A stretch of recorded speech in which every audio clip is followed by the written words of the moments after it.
আছেন সবাই? আশা করি ভালো আছেন। তো আজকে ছাদে এসে কিছু কাঁচামরিচ আর টমেটো উঠালাম।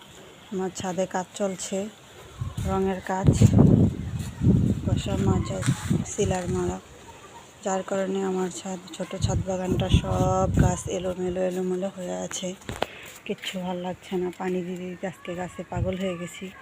গাছ শুকাইয়া একদম অবস্থা কাহিল। গতকালকে একদিন পানি না দিলেই গাছের অবস্থা একদম মরা ধরা হয়ে ঢলে যায়।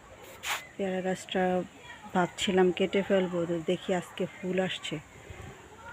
এই পেয়ারা গাছটার পিছনে আমি প্রচুর শ্রম দিয়েছি, তো বলছি যে আর পানি দেব না, মরে গেলে মরে যাবে, কেটে ফেলে দেব।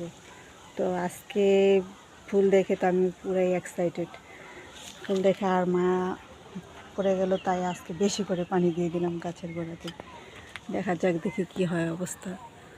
গাছটা অনেক বড় হয়েছে, এতদিন আমাকে ফলই দেয়নি।